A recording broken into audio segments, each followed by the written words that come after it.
അറിവല്ല, അതിൻ്റെ പ്രയോഗമാണ് പ്രധാനം.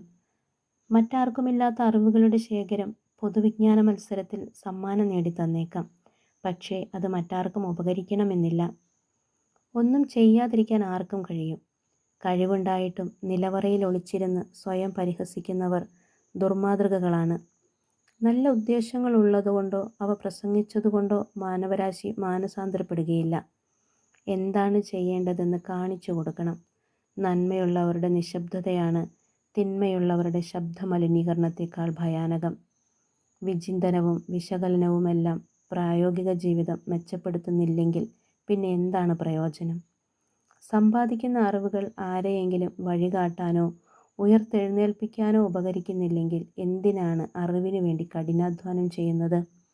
ഈശ്വര വിചാരങ്ങളൊന്നും അപരനിൽ ഈശ്വരനെ ദർശിക്കാൻ പ്രാപ്തരാക്കുന്നില്ലെങ്കിൽ എന്തിനാണ് കഠിന തപസ്സുകളും ധ്യാനങ്ങളും? ഏവർക്കും നല്ലൊരു ദിനം ആശംസിക്കുന്നു.